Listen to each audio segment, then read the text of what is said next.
natural beauties, and welcome back to my channel. My name is Bibi and I'm here to help you fall in love with your skin again. Now, if you haven't seen my previous video where I talk about what exercise does on your skin, please make sure to check that out, because today we're just going to continue with that concept on things that we are exposed to and things that we do on a daily basis and what the effects are on your skin. Now today we're going to be covering the sun. Of course, every single person anywhere in the world will be exposed to the sun some point within their life, even actually some point within their day, and it does have an effect on your skin. Now unfortunately, when it comes to the sun, most of the effects that it have is negative. But there are two things that are really important that we need for our skins, and the only way, or well, not necessarily the only way, but the most beneficial way to get these results is by actually exposing your skin to direct sunlight. Now, all of the previous rules that we covered within my first week of series where I told you how to treat your skin still applies. You need to make sure that you wear an SPF at any point in time when you go into the sun to protect your skin. But now the reason that we do need the sun on our skin is because, first of all, when you go into the sun, your skin produces melanin. Yes, that is the tan. When you go into the sun and then you go out of the sun, when you remove your clothing or your watch or whichever areas were covered, the color difference between that area and the area that was exposed, of course, that is melanin. And this is your body's natural protection against the environment. So it is really good to stimulate that melanin. However, that being said, this is going to have to be a gradual process if you want to build up your melanin layer to make sure that you don't burn yourself. I would say no more than 20 minutes in the sun, and at most 3 times a week. Also, if you're going to go into the sun, depending on which area of the world you are, the sun is at its most harsh between 11 o'clock in the morning and 3 o'clock in the afternoon. So avoid this period of time. Now, going into the sun, why I say about 20 minutes is enough is because it really takes that amount of time generally for the sun then to start damaging your cells and start damaging the DNA of the cells and things like that. So if you go into the sun, get your exposure, get your DNA, get your exposure, get your melanin to be produced, and then get out of the sun, you are perfectly fine. When you are going to go sit in the sun for this 20 minutes, however, still make sure to apply sunblock. Even just 10 minutes will be efficient to gradually start building up that protection.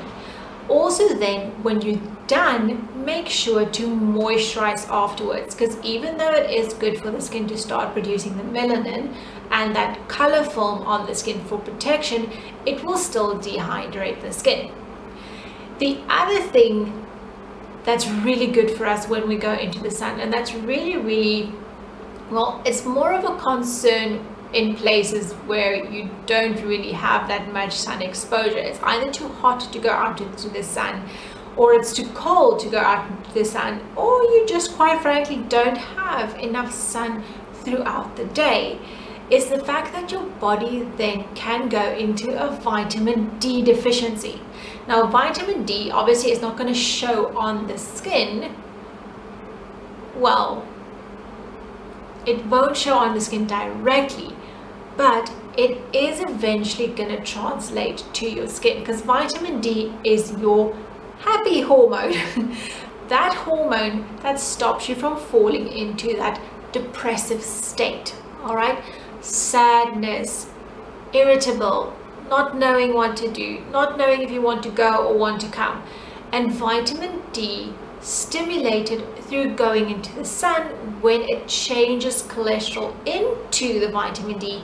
It's just the quickest and the most effective way for that vitamin to be stimulated to then get your happy hormones going. Now, of course, if you're in a country or in a place where you're not necessarily exposed to the sun all the time, you can supplement these in tablet forms or within your food. Or if you want to, you can go and do sunbeds. However, a sunbed is exactly the same as the sun. With a sunbed, I would even go as far and say you're not going to be staying in them for longer than 10 to 15 minutes at most. You're not going to do them more than once a week. And you absolutely have to still apply sunblock when you go to a sunbed. It is concentrated UV rays. It will cause damage even quicker. So you're going to have to do it less, and you're going to have to do it for a shorter period of time. But if you don't have sun wherever you are, this is a good alternative, and it works exactly the same way. Do be careful though with a sunbed not to overdo it. Don't go more than once a week. Don't lie longer. And of course, remember to apply your sunblock on your entire body when you go and lie on a sunbed. Same when you go out into the sun, don't forget to protect yourself. And that is it. Now, obviously, negative effects of the sun, we all know: aging, sunspots, cancer, burning, thickening of the skin, uneven skin tone. All of these things will definitely start showing up if you're going to be exposing your skin too much to the sun. So less is more when it comes to sun exposure, but it is necessary. So it does need to take place every now and again. And like I said, you can supplement the vitamin D from your food or vitamins or tablets or things like that. The best results will be achieved when you're able to actually go and sit and expose your skin to the sun for 10 to 20 minutes. And it doesn't need to be your whole body. It can be just your legs or just your arms, and that'll be perfectly fine. So remember that the sun is really, really dangerous, but it's also essential for your skin to glow. Because if your skin has that little bit of a protection layer with the melanin, it has the ability to protect itself from the environmental factors as well.